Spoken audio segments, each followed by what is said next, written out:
Doom and Gloom CGA. Brought to you by the... All right, we got a lot of Doom and Gloom, more Doom and Gloom than Straggle Snickle Theater. Yes, it's been a week, but, I didn't report on this immediately, but there were some rumors that went out about that helicopter crash that killed, collided with that airplane, and they were coming out saying there was a DEI pilot. New world now, order. They were not confirming if the pilot was truly a woman in a DEI hire. And what they did was they did the classic psyops, was to silence everybody. This is not true. This is not true. Whoever's speaking this is misogyny. And so they shamed you and they silenced us. And then they threatened us and said, you cannot talk about this. Well, at the end of the day, it was a DEI pilot. New world and order. After a thorough investigation, the woman that was at the helm of the pilot of the Black Hawk helicopter that hung in the air over the area of where the collision was in Washington, D.C., well, it was a woman. It was a woman. Where the white women at? All right, so they were right. All right, but they silenced us for about 60 days and shamed us and called us all kind of misogynists. And it gets even worse. It says, remember the D.C. helicopter crash in January that killed 64 people, including 16 children? Well, it turns out the female pilot who was flying was given multiple warnings and was directly told by her male instructor co-pilot to turn the opposite direction of the passenger jet to avoid a collision. She ignored him and flew straight into it. Yep. You're not gonna mansplain to me. I know what I'm doing. She probably up there arguing. We talk a lot about situations like this over the years. Should women be in leadership? Should they be in situations like this of extreme duress? And I'm sure they could pull a woman out of the rabbit's hat in World War II. One of the women that died, although there was 99% of men that died. But now this is one of the reasons why. You're a misogyny. You're not going to tell me what to do. I'm a woman. I know. Hear me roar. And then we're going to hear the Undertaker bell. Not only for yourself, but for 64 people. All right. And this is after an investigation. And I'll read it just so you don't think there's misogyny here. He told her he believed that air traffic control wanted them to turn left towards the East River Bank. Turning left would have opened up more space between the helicopter and flight 5342, which was headed for the runway number 33 at an altitude of roughly 300 feet. She decided not to turn left. Oh, boy. And she was a captain, all right? And so she's like, you ain't going to tell me. New world order. You ain't going to tell me anything. I can do what I want. All right, man, listen. I said this last time because they had this whole thing during the Biden administration that they wanted black women. They wanted black women to be more pilots. And I said, if I get on the plane, I'm damn sure, hey, and I see a black woman pilot, all right, I'm getting off that beach. All right, do y'all ever check for y'all pilots? Most of y'all don't see the pilots until after y'all getting off, and you're looking like, look at that old white man flying us. All right, but boy, I'm not going to get on the plane. These people don't listen. You ain't going to tell me I'll do what I want. Everybody's dead. All right, goodness gracious. It's outrageous. So now that we know it's official, and I refuse to report on it because I was like, these could be rumors, but normally the conspiracy theorists, they're true. They got it right. She done took everybody out because she don't want to listen. All right? Like, she done took everybody out because she's like, you're not going to tell me anything. Look at that smug look. Oh, my goodness gracious. All right, ladies. All right, you got to check these people out. More Doom and Gloom CGA. Over 4 million Gen Zers are jobless, and experts blame worthless degrees. Ring the bell. Gen Z's in trouble. I mean, you guys don't realize there's going to be a lot of bell rings on the Doom and Gloom CGA. We're starting off very doomy here. And there's several articles that have sourced this information out. We got Fortune magazine saying right here, the worthless degrees and a system of broken promises for the rising number of NEETs. They always got something. What are NEETs? Well, NEETs are people who are not in education, employed, or training. All right, Gen Z. Yes, indeed. This is why Gen Z women out here doing what they're doing with Bill Belichick and Shannon Sharp. When I start selling pussy, yeah, oh yes, I don't want to hear it. I know. When I start selling pussy, I don't want to hear nobody say shit. It's sad. When you see me on the corner, bitch, mind your business. This is why the monetized dating marketplace is gonna go ham. I know people don't want age gaps, but it is what it is. Over 4 million Gen Zers in the U.S. are currently not in employment, sparking concerns of a growing employment crisis among young adults. Experts point to worthless degrees. Anybody else tell these women not to get a degree? I mean, they're telling you. This is stuff we've been telling you, bro. These degrees are worthless, and a lot of people are finding that out. They're getting the student loan. We're going to talk about that in a minute here. They point to the worthless degrees in a higher education system that fails to equip students with marketable skills as key contributors to this issue. Many graduates find themselves burdened with debt and holding degrees that don't translate into job opportunities. We call them jobs over here. The situation is exacerbated by credential inflation, where jobs that previously didn't require a degree now listed as a prereq, leaving many overqualified yet underemployed. This growing disconnect between higher education and the job market calls for a reevaluation of the value and purpose of a college degree in today's economy. Yeah, see, we're still kind of far behind in this mindset. So it's tough. And you're talking to a person that has a master's degree. I have a master's degree, so I'm your master. We also, I also worked on 5 college campuses, some of them state institutions and some of them private institutions that were, some that public, but they were considered high level institutions. So being that I have a experience on all, let me tell you, a lot of people that are at these schools are doing bullshit work, busy work. Their degrees ain't going to do shit. All right. I was married and we all had more degrees than a thermometer under one roof and still was broke. Because a lot of people that have degrees, they think their degree is going to save them. And many people don't even work in their degree field, right? So they get the degree and don't even use the degree. So once they don't know what to do with their degree, they got the degree, but they don't even do anything with it. They don't even know what to do. So they float these jobs just to get a job, just to survive, and they get stuck in these jobs. And it's hard to get them to get out of these jobs if you tell them how to save themselves. I can tell you how to save yourself, all right? Scared money don't make money, but a lot of these people are fearful. Then they blame their parents, the boomers, the Gen Xers, for telling them to go to college because a mind is a terrible thing to waste. And so they blame other people. Oh, you made me go to college. You made me take out these student loans. Wait. All right.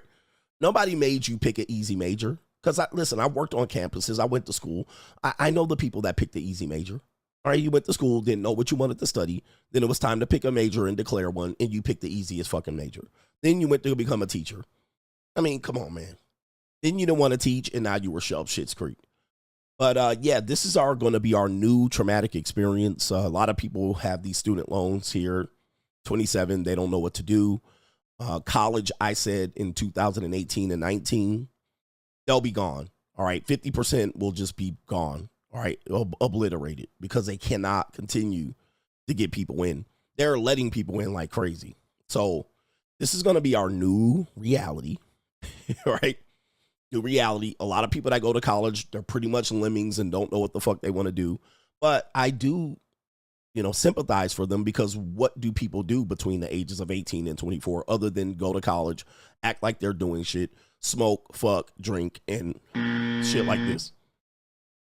All right, so, and get programmed and completely under indoctrination. A lot of people learn how to debate and argue, but normally you're giving your talking points. All right, so that's what we're seeing here, and we're going to see lots more of it in the future.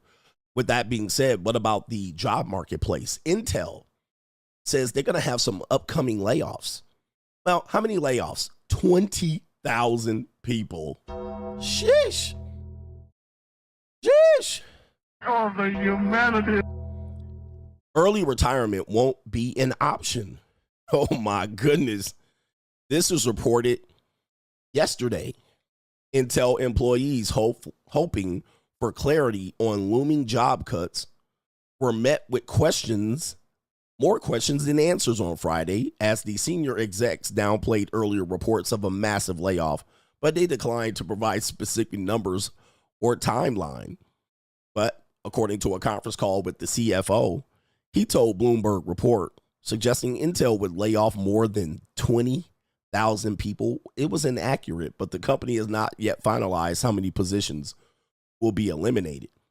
Well, either or, there's going to be a lot of binds to fix out here. There's going to be too many damn binds, and rent is going to be due. Your rent's due, motherfucker. I hear some of these people that, they're going to have early exits. No, I guess early retirement is not an option.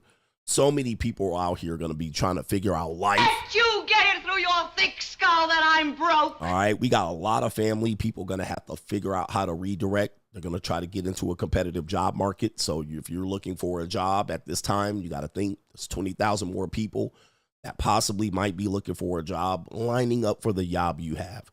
So this is where we're looking forward to here coming up.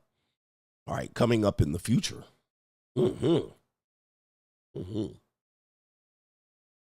Okay. Last one on Doom and Gloom CGA, I believe. All right, we have a ranting and raving them, they, she, her, zim, zer. I'm not sure who this individual is, but a lot of these people are out here ranting and raving about their student loans. These normies decided to not check up on their student loan for the last 4 years, almost 5 years running. And now that there's a threat that they're going to get wage garnishments, they want to check their student loans. So as you can see, she's ranting and raving. Imagine what she's ranting and raving about. Well, it's not that hard to figure out because I predicted that this would happen, but let's go into it. She says, better check that student loan account. And boy, look at these goddamn eyebrows. Better check that student loan account. All right, let's get to it and then we'll break it down. I'm going to keep posting about this all day because this is bullshit.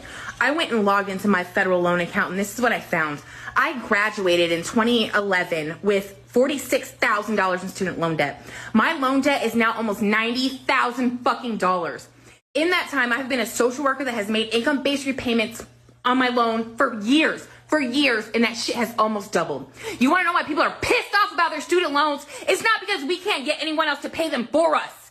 It is because you have set it up where we can never pay them off ourselves. And then you sit here and tell us into our faces that we are lazy and this is somehow our fault, while cheering on banks and auto industries and Elon fucking Musk getting subsidies of millions of dollars a day. Anyone who still doesn't see that this is rigged against us can get fucked. I'm going to keep posting about this all day because this is bullshit. Oh, the humanity. Wow, lady, take it easy. All right. First of all, you're a social worker. Shout out to the social workers out here. They're doing a hell of a job. All right. Doing basically overwork and underpaid, doing the shittiest work, going up into houses where kids live in filth and slime. They got drug addict parents, and they got parents molesting their kids and whatnot. I mean, social workers see the worst things out here. And most of the social workers I see are fat women, by the way. All right, fat women love social work. All right, social work is like, welfare. It's a welfare job. I put that up there with child support. All right, anybody that works for child support, welfare job. Social work, welfare job. All right, so social work. So she ain't going to make a lot of money. All right, and she's probably going to work in some crystal methanol city. Shitty cities. Riverside. All right, so here's what we got here. Social work. She ain't never going to make more than $70K.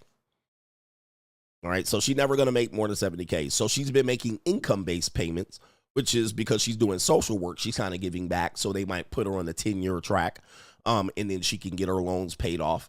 All right, because I can't remember what they call it, but I call it combat pay.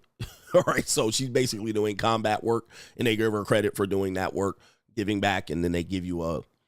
So she's saying she's been making those type of payments, and the loan principal has doubled, or at least the interest has, and making the principal go up as well.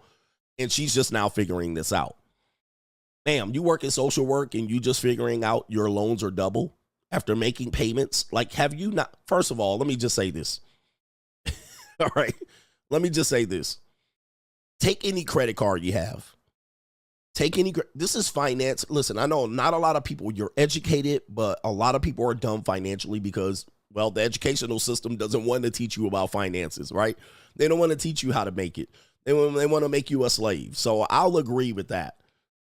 So you guys got all this education and you don't know an amortization sheet. Let's take a credit card. You have a credit card. You close to max this credit card out. Then the company says, this is your minimum payment. This is your minimum payment. And you pay only the minimum payment. There's a high likelihood that your principal, the overall total, is going to increase. There's a high likelihood. I mean, it's almost guaranteed because there's fees, there's, close to maxed out, there's maxed out penalties. There's all kind of penalties and there's interest.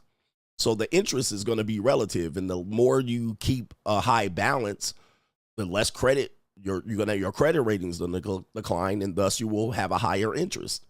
So you make the minimum payment continuously, you're not going to pay down the credit at all. All right. By the time you get that next statement, you'll have more. It'll be slightly more depending on your interest. Okay. So that should be obvious. Now, I don't know why people think student loans are different.